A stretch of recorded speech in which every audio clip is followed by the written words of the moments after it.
Okay, तो अभी मैं आपको शो करूंगा एग्जैक्टली ऑर्डर आने के बाद उसे प्लेस कैसे किया जाता है, उसे शिप कैसे किया जाता है, ताकि आपको वो सारी प्रोसेस समझ आ जाए और आप भी बिना किसी टेंशन के वो पूरा प्रोसेस कर पाओ। तो बेसिकली ये मैंने अभी रिसेंटली एक ऑर्डर प्लेस किया है, ठीक है। ये ऑर्डर प्लेस करने के बाद आप देख सकते हो यहाँ पे मुझे अभी एक ऑर्डर आया है, राइट। ये 10 मिनट पहले अभी मैंने ऑर्डर प्लेस किया था आपको समझाने के लिए। अभी ये जो सारी चीजें मैंने अभी ऑर्डर यहाँ पे प्लेस किया है, ये मैं जैसे ही ओपन करता हूँ तो यहाँ पे मुझे कस्टमर का नंबर मिल जाता है, एड्रेस मिल जाता है, कौन सा प्रोडक्ट किया है वो मिल जाता है। सेकंड थिंग, यहाँ पे मुझे प्रिंट स्लिप मिल जाती है और प्रिंट ऑर्डर मिल जाता है। अभी ये दो चीजें जो है ना, ये चीजें ऐसी है कि आपको अगर कोई ऑर्डर पैक करना है तो ऑर्डर फॉर्म आपको अंदर डालना पड़ेगा, जैसे आपको अमेजोन से लेते वक्त आपको भी आता होगा। दूसरा, आपको ऊपर एक स्लिप लगानी पड़ेगी जो कि शिपिंग कंपनी को हेल्प करेगी वो कुरियर को सही डायरेक्शन, सही डेस्टिनेशन तक पहुंचाने के लिए।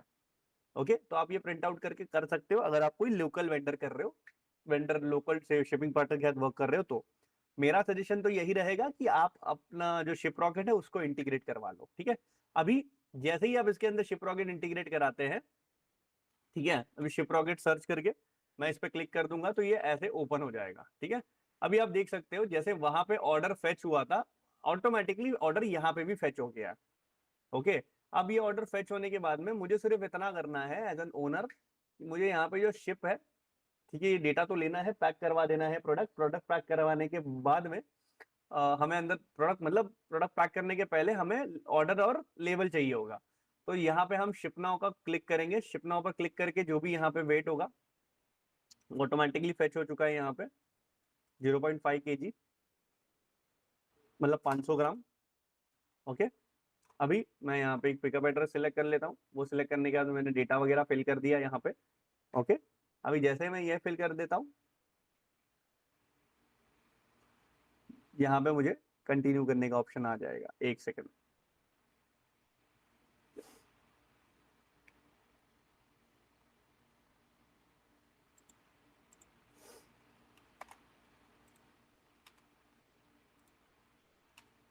ओके। अब मैंने यहाँ पे डायमेंशन डाल दी, जैसे ही मैंने यहाँ पे डायमेंशन डाल दिए वैसे ऑटोमेटिकली मुझे ये एक ही बार करना होता है, जब भी प्रोडक्ट आता है तो उसका एक ही बार आपको डायमेंशन सेट करना होता है शिप रॉकेट के अंदर। ओके, जैसे ही आप सेट कर देते हो यहाँ पे मुझे कंटिन्यू का ऑप्शन आता है, ठीक है। जैसे ही मैं कंटिन्यू पे क्लिक करूंगा मुझे एक पॉपअप आ जाएगा। ओके, अब ये पॉपअप आ गया, जैसे आप देख सकते हो इस टाइप से यहाँ पे मुझे पॉपअप आ गया। यहाँ पे मुझे मल्टीपल डिलीवरी पार्टनर्स दिखेंगे, फिलहाल के लिए कम दिख रहे हैं बिकॉज वो पर्टिकुलर रेंज के अंदर इतने ही लोग डिलीवरी कर पाते हैं, तो वो यहाँ पे आपको शो कर रहा है। आपको सिर्फ क्या करना है, जो भी आपको रीजनेबल लगता है, सूटेबल लगता है प्राइस पॉइंट से या फिर आपके डिलीवरी का ये जो रेटिंग के अकॉर्डिंग जो भी आपको बेस्ट लगता है, तो आप उसको सिलेक्ट करके शिप नाउ कर दोगे तो वो शिप नाउ हो जाएगा। जैसे ही वो शिप नाउ हो जाएगा उनके तरफ से एक पर्सन आएगा पिकअप के लिए दूसरे दिन, आपसे प्रोडक्ट पिक करने के लिए। फिर जितने भी आपके प्रोडक्ट्स होंगे जो अपने पैक करके रखे होंगे वो आके स्कैन करेंगे और प्रोडक्ट को ले जाएंगे अपने वेयर हाउस के ऊपर। जैसे ही वेयर हाउस पे लेके जाएंगे वहां पे जाके उनको सॉर्टिंग होगी और जो भी जिस स्टेट और सिटी का होगा वहां पे वो अलॉट कर दिया जाएगा और कस्टमर को with in 5 to 7 days product deliver हो जाएगा। जैसे ही डिलीवर हो जाता है उसके बाद में ट्रांजैक्शन प्लस 2 डे। अभी कुछ लोग होते हैं जिनका सीओडी होता है, तो सीओडी में क्या होता है कि कस्टमर से पैसे कलेक्ट करना होता है, तो यही शिप रॉकेट वाले उनसे पैसे कलेक्ट करते हैं और पैसे कलेक्ट करके आपके अकाउंट में ट्रांसफर करते हैं। वो ट्रांसफर कैसे करते हैं, T+2 ट्रांजैक्शन प्लस 2 days में वो आपके अकाउंट में पैसे ट्रांसफर कर देते हैं। तो दैट्स इट, ये इतना सा ही प्रोसेस है, सिंपल प्रोसेस है जो कि आपको लाइक ऑर्डर प्लेस कर जैसे ही ऑर्डर आता है तो उसके बाद में जो आपको शिप करना है वो प्रोसेस, दैट्स इट। फिर जैसे ही आपको ये सारी चीजें हो जाती है फिर एक एक करके ये आगे आगे बढ़ते जाता है।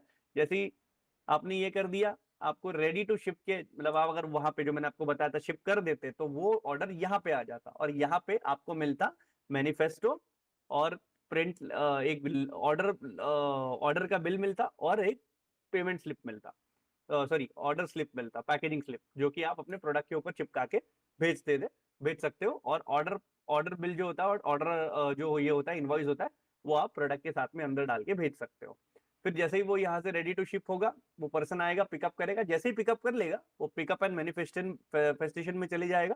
जैसे ही वो पिकअप एंड मैनिफेस्टेशन में चले जाता है, मैनिफेस्ट मैनिफेस्ट में चले जाता है, उसके बाद नेक्स्ट डे या उसके अगले दिन वो जाता है इन ट्रांजिट, मतलब वो निकल जाता है अपनी डेस्टिनेशन पे पहुंचने के लिए।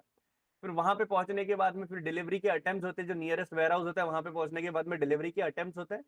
फिर डिलीवर अगर हो जाता है तो फिर उसके पैसे आपको मिल जाते हैं, और अगर नहीं होता है तो मान लो डिलीवर नहीं हुआ, कस्टमर ने पहुंचने के बाद में बोला कि नहीं मुझे नहीं चाहिए, या फिर कोई भी एक्सवाइजेड रीजन दे दिया, तो वो प्रोडक्ट आपके पास वापस आएगा। अब इसके अंदर प्रॉब्लम क्या है कि जब भी आपके पास प्रोडक्ट रिटर्न आता है तो आपको आने का और जाने का दोनों का पैसा पे करना पड़ता है शिप रॉकेट को, बिकॉज उन्होंने तो अपना काम सही किया था, कस्टमर ने पिक नहीं किया। तो इसके पहले मेरा सजेशन रहेगा कि आप पहले कस्टमर को कॉल करके कंफर्म कर लीजिए, उसके बाद ही सीओडी ऑर्डर्स को प्रोसीड करिए।